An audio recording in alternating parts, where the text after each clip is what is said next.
Hello, everyone. My name is Jamie Hinkle. My pronouns are she and her. I'm the Learning and Inclusion Manager at pflagnation.al. Thank you so much for joining us for Something to Talk About Live. Every Thursday, we are here together. And just like every week, I'm going to bring in Jean Marie Nevada to facilitate today's conversation. Hi, Jean Marie. Hey, Jamie Hinkle, how's it going? It's going pretty good. We're wearing similar colors today. We are. This could be because we spend entirely too much time together, but I'm not sure there's such a thing. Yeah, mostly on video these days, but we're work spouses. It's great. You are. It's true. It's true. You are the best work wife I have ever had in my life. All right. Well, I will see you soon if we have any questions from folks that have joined us online. Thanks, Jamie. Hey, everybody. My name is Jean Marie Nevada. My pronouns are she and her, or ella if you use Spanish. And every single week, as Jamie said, we get together to talk about something related to LGBTQ equality. And this week, I am super excited because we are talking about one of my very favorite conversations and topics in the whole world, which is LGBTQ history. And wait until you see who we actually have to talk about it. So let's just pause for a second and get you set up. So if you want to read this week's article, it was in NPR. Dustin Jones wrote the piece, and it was called, "What is LGBTQ History Month, and Why Did a Miami School Board Change Its Mind About It?" So the article goes on to explain what it is, and we're going to be talking about that in just a moment. But Miami-Dade County had, in fact, been observing LGBTQ History Month for quite a while, except this year they voted not to because it allegedly conflicts with the incredibly unjust and probably unconstitutional Don't Say Gay law. Interestingly enough, only one school board member did support actually having the observation. And when it was voted out of existence, apparently there was a round of applause. So it is obviously something that has somehow turned controversial, even though it absolutely should not be. So we have that article up for you to read, but we have a guest today who is perhaps more well qualified to discuss this than anyone else in the universe, and that actually is the person who founded LGBT History Month, and that is Rodney Wilson. So I'm going to ask Rodney to come in and have a conversation with us. Hey, Rodney. Hi, Jean Marie. What a pleasure to be with you today. I'm very grateful for the opportunity, and I look forward to the conversation. And I am so grateful for you and what you've done and for being here. This is such a treat. We talk history so much on this program, and to actually have somebody who has played such a role in it, it is very much an honor. So I want to begin at the beginning of your story. For people who do not know who you are and how all of this came to be, you were a history teacher in Missouri, and now you're known as the founder of LGBT History Month, which is pushing 30 years old. Mm-hmm. So how did it start, and what was sort of the triggering event that turned you into this internationally known activist? Well, if you think about the early 1990s, I started teaching in 1990, suburban St. Louis High School. I was teaching American history. And if you think about the early 1990s, so much was going on around us in the atmosphere. You had the AIDS crisis. Mm-hmm. Ryan White died. Pedro Zamora died. Randy Schultz, who wrote Conduct Unbecoming, and the band played on, and the mayor of Castro died. You had the election of Clinton. You had the debate over gays in the military. You ended up with Don't Ask, Don't Tell. You had that Hawaii decision on marriage equality that sort of got that ball rolling from both sides. So much was happening. You had the release of the movie Philadelphia, I remember, which was extremely moving to me. So all of those things were in the atmosphere, moving all of us in certain directions.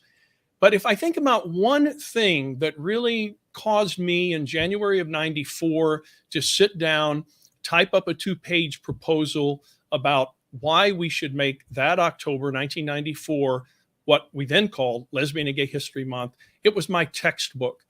The department-sponsored textbook, the department-approved textbook, 800 pages of American history, not one reference to LGBTQ people. Nothing in there, not a word. No Bayard Rustin, nothing. No Stonewall, no Harvey Milk, no Society for Human Rights, nothing. In 800 pages. Even in discussing the civil rights movement near the end of the book, the various civil rights movements, women, Native American, Latino, Black civil rights movement, of course, all there included, nothing at all about the LGBTQ movement. I had long been a fan of Women's History Month in February, Black History Month in March. I was inspired by Carter Woodson, who started Black History Month as Negro History Week in 1926. And I thought, we need the same thing.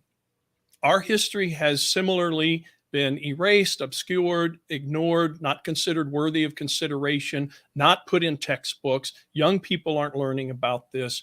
So the idea was simply, let's take what we do in Women's History Month and Black History Month in February and March, and let's this October do the same thing for LGBTQ History Month. So there's the immediate impetus in the midst of all of those things that were happening in the atmosphere.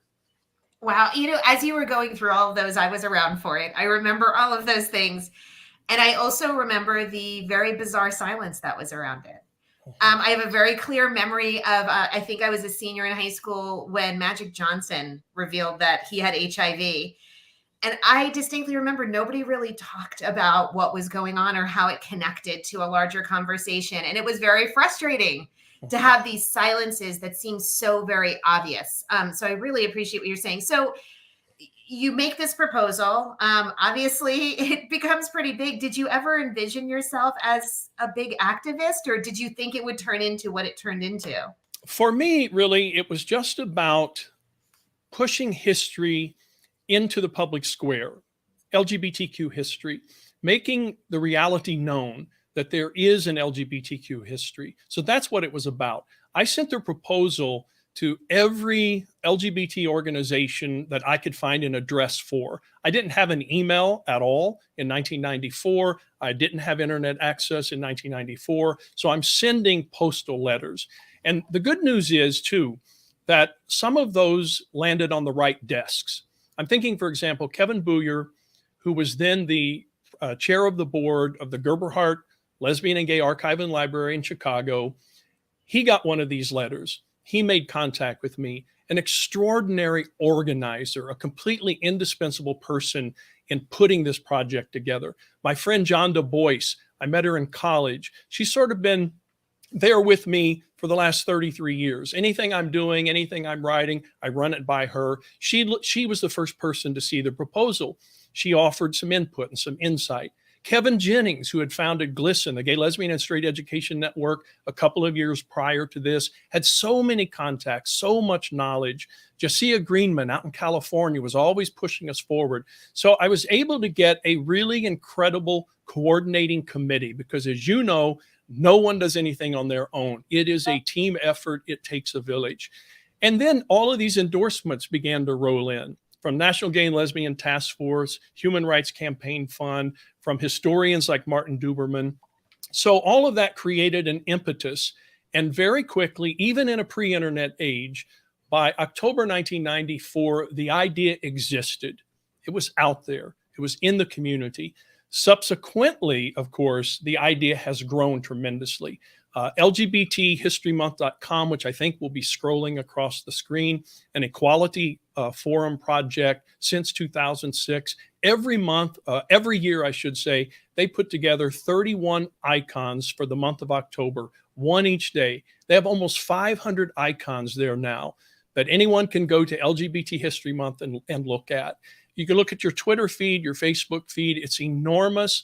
How much growth the idea has received in the last 10 or 15 years. And of course, the internet and the ability to communicate so instantly is part of that. First of all, we are scrolling that link for you. So it is there. And I really encourage people to check out because there's such good stuff. And I think those lists and those bios, you read some of them. And my experience has always been, oh, if I had known this about the person, the way I understood the context of their contributions would have been so different. So I do want to talk about sort of the initial resistance that you got. But here you are, this adult advocating for this program. What kind of things did you hear and do you hear from students about this? Because ultimately that is who we are affecting the most at this point. You know, what's interesting, when I look back now and I look at some of the photographs from my classroom in 1994 and 1995, when also I should say I was an untenured teacher at the time. Wow. It was my fourth year teaching. And at the same time, 1994, I came out in my classroom. There's a documentary short called Taboo Teaching. Anyone can Google my name and the word taboo teaching. They'll find this 27-minute doc short that talks about all of this. So all of that is happening at the same time. The resistance, though, as I think about it and compare it to what's happening now, it was very different. I actually think I might have felt more free as a classroom educator in 1994 and 95 after I came out than I might now, because we've had so many state legislatures that are debating whether or not this is appropriate curriculum. As you referenced in terms of Miami-Dade, last year, the Miami-Dade Public School Board, only one person voted against making LGBTQ History Month official in Miami-Dade. This year, only one board member voted in favor of it. And Miami-Dade is our fourth largest school district in the US, the largest in the Southeast. So this sends an incredibly hurtful message to all LGBTQ kids and to straight kids and to everyone who works in that school district that you are still a controversial people. Your group is still suspicious. We're not quite sure what to make of your group. And therefore, we're not going to get into the history of your group. So the same thing happened in the early 90s. Of course, there was opposition, of course. The Concerned Women for America, the Christian Coalition, certain politicians. There was a lot of opposition against the National Education Association, because in 1995, they officially endorsed the idea of Lesbian, Gay, and Bisexual History Month, which was the official name by year number 2. So there was opposition, but I think what we have to do always is just step by step, little by little, walk through the opposition, address it when we think we can actually perhaps change a smidgen of a mind among some people, and then let the rest fall away. Always, though, thinking the important thing here are the young people. We want young people to learn to read well, write well, think well. We want them to do math well. We want them to be critical thinkers. We want them to be able to engage in citizenship. And that can't happen if you're afraid. That can't happen if you're being talked about at a school board meeting. Your people are being talked about at a school board meeting. So if we truly want a well-educated society in which everyone reaches their potential in terms of academics in this case, we have to say every school door is open to every student. No student is controversial. The people of no student will be controversial, and we will accept that we live in a diverse society with all kinds of wonderful people, and we can learn from each of those people. I want to start cheering. I wish I could give you a standing ovation, but it wouldn't be appropriate right now because all you'd see is the middle of me. But I wish I could, because I think you absolutely nailed it. And I think that what you were saying, I wish more people would hear, that when young people are hearing their very existence being debated as, is this acceptable or appropriate, that sends a really, really powerful message. I remember as an adult watching Congress debate on marriage and having this moment, which almost felt a little bit out of body, realizing they were talking about people like me. And it was very upsetting, but I was an adult at the time. By that point, it didn't matter. To think about the fragility of youth in some ways, you're still developing and figuring out the world around you. And then to get this message that actually at one point you were accepted here, but now you're not. And an irony here, if you saw any of the photographs from the Miami-Dade debate where several dozen had their say at the school board meeting, along the table where the school board was meeting was a banner, National Suicide Prevention Month. So the irony of all ironies is that they're proclaiming this is an important issue. And I know it is an important issue to everyone there. I know that. But at the same time, they're debating certain people who have difficulty that's not the same type of difficulty that all young people have. And as we know, death by suicide rate is higher in the LGBT youth group. So I found that so ironic and so sad. I agree with you. That is really kind of a painful visual to even think about.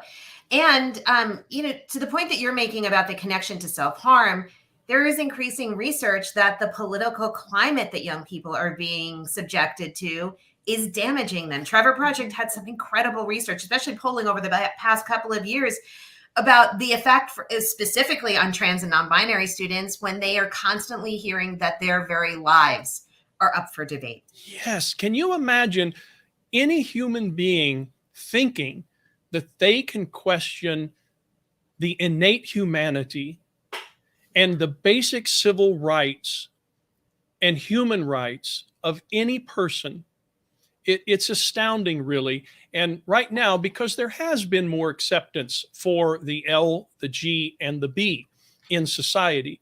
So right now, the target is the transgender and the non-binary student. That's the target right now.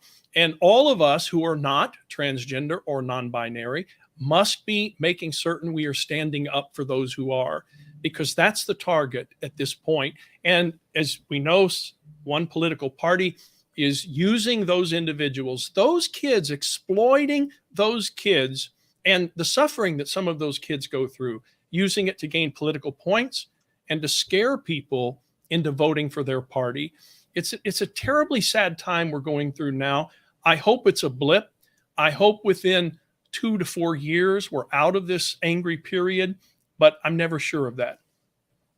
It's very disturbing. And one thing that I'm not sure any of us would have expected this reversal to happen. And it's been a fairly dramatic and fast and hard reversal in many cases. So it's been almost 30 years since we got it looks like Jamie's coming in. Sound issues. My internet, I was also muted. We're having technical difficulties today. Jean Marie, you were getting a little bit glitchy. Seems to be back yet? Your video seems to still be, I think you're back. Okay. We lost Jean Marie. That is totally okay. I got it. And so, I mean, I think that I've just been so impressed as I've been watching in the background, and I'm wondering if you could tell us a little bit more about, what we're seeing happening in school board meetings in places like Miami, and whether or not you see echoes of the experiences that you had in the past as you were getting LGBTQ History Month started and you were doing the work to in the documentary that you shared about. Does it feel the same? Does it feel different? Can you tell us a little bit about that? It feels similar in some ways, of course. It's a similar type of experience that we're going through, but I think there's some uniqueness in terms of how it's presenting itself right now. I actually was surprised by several things. One, about a year ago, we had a display at the Missouri State Museum, an official state government museum in Jefferson City. And it was about the LGBTQ movement in Kansas City, a dozen panels, I believe, really innocuous, basic, not at all offensive in any way. Even the most, strident person would not find it offensive, I think. But yet there was an uproar and it was removed. There was a young teacher here in Missouri last year who, within a few months of his first job as a teacher, ended up being resigned or resigning. It was very mixed up situation. I'm not quite sure how it ended up in terms of finality.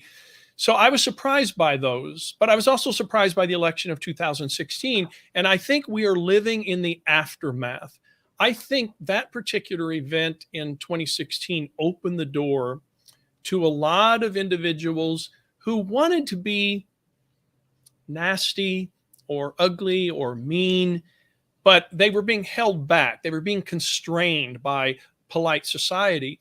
And then in 2016, we threw polite society out the window. And so they're now going forward on the attack, really. And I hate to use that word, but it really does feel like an attack. And I can't imagine what it feels like to a 17 or 16-year-old. I've been on the earth long enough. Nothing anyone says about me is going to affect me directly or deeply. But what if you're 17 instead of in your 50s? I think it's terribly difficult. And I think LGBTQ plus History Month is an antidote. It's a perfect way for us to demonstrate to all these young people, you have a history. That history has legitimacy. That history helps you and your legitimacy. It's also empowering. It provides energy. It's a guide path forward. It gives light for the path. And so we're acknowledging that history. We're saying we're taking history out of the closet because we believe that every LGBTQ person should be able to live freely and out of the closet. So I think this is one way we can counter all of these negative messages. So I'm really thrilled when I see, like today, for example, the U.S. Fish and Wildlife Department of the United States government put out a tweet to their 250,000 or so followers about LGBTQ History Month. These things matter. So all of us need to be putting up a few posts here in October with articles about LGBTQ history, about what's going on, supporting the idea, supporting the concept, because the young people are watching and they are listening, and that's one way we can support them.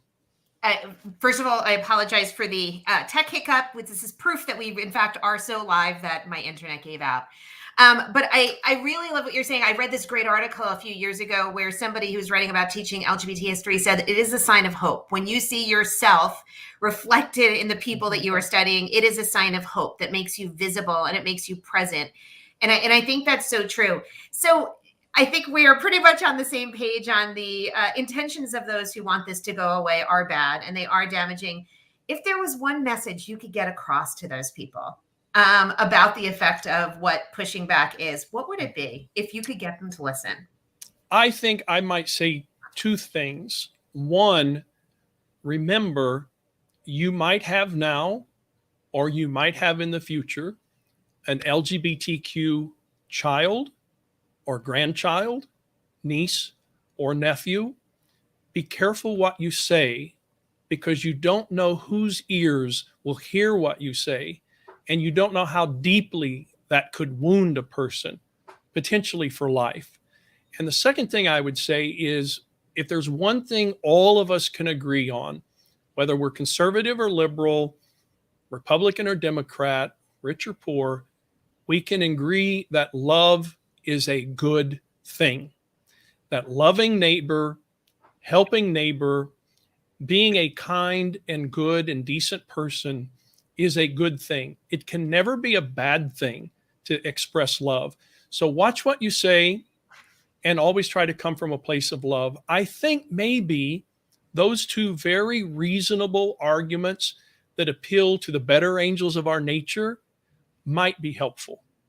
I really love that. PFLAG, we always remind people to lead with love, because if you're leading with love, it is putting your values in the right place, and love is never wrong.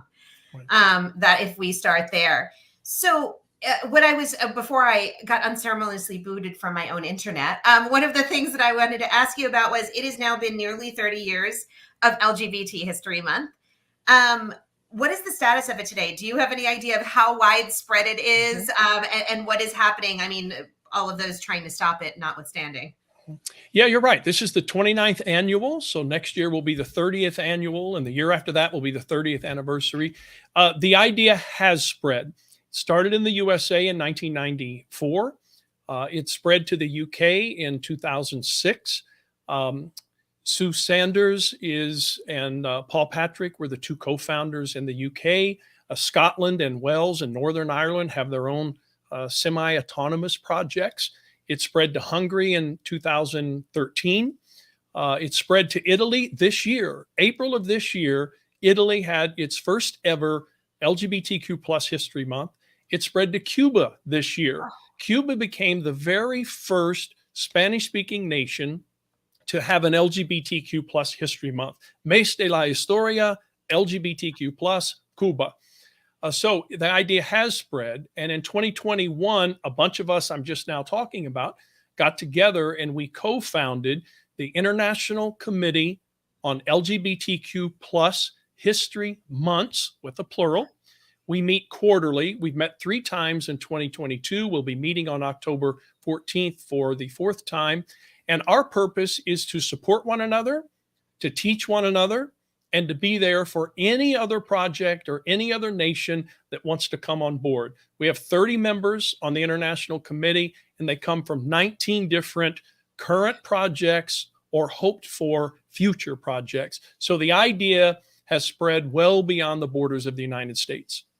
I am in awe of the work, and I am in awe of you and what you have contributed. I don't think I can think of things that would have been more important in my own formation than having access to hearing stories about people like me. And it didn't happen. But everyone after, because of what you did, does get to hear it, even if it is not official. We are out there. And I think you're right. The fact that Fish and Wildlife is tweeting about LGBT History Month, I think that just says so much. So, Rodney, every single time we're wrapping up a show, we try to leave people with something to do. I joke that I'm a very bossy human. I love telling people what to do. It's probably why I do this. So, and PFlaggers do love a good assignment and a good project. So I would love if you could give people one, or maybe a couple if you have them, a couple of things to do to commemorate LGBTQ History Month this year. Well, I would go to lgbthistorymonth.com. I would look at the 31 icons that are going to be honored this month. I would look back into the catalog of icons, and I would find at least maybe 15.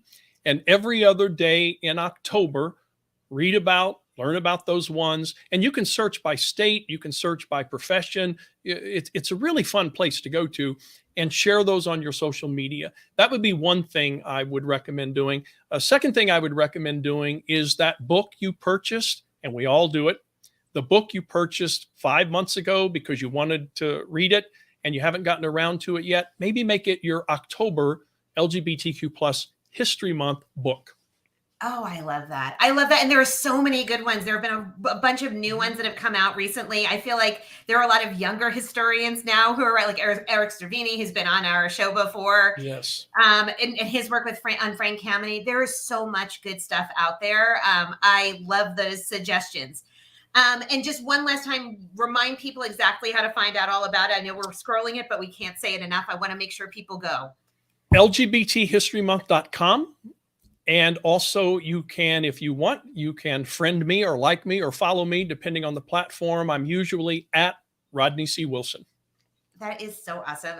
Rodney, thank you so much. And please, as your work internationally develops, if you have stories to tell, if you need to amplify any messages, please let us know, because we'd love to have you back here. The work you started that so many people are contributing to is absolutely critical. I actually believe it's life-saving.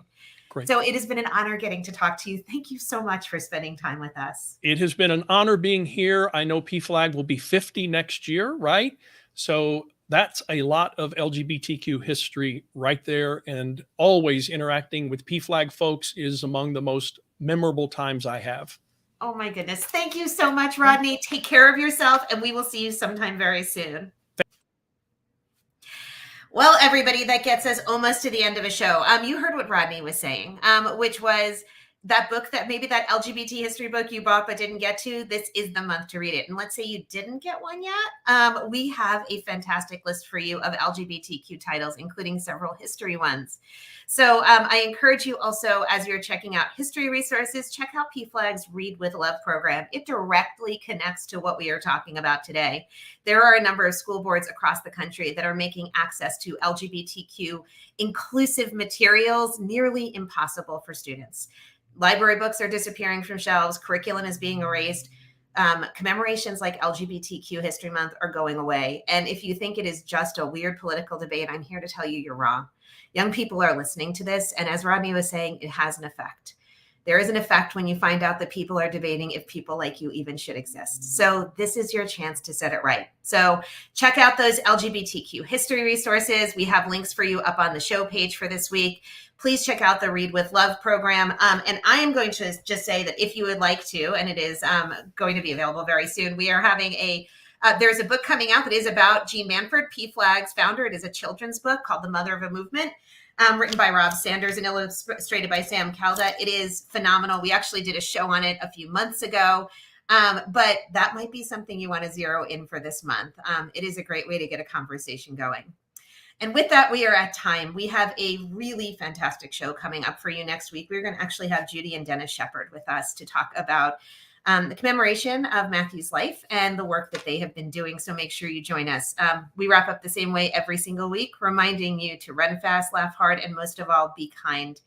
If you need anything, visit us at pflag.org, and we will see you next week on Something to Talk About Live. Bye, everyone.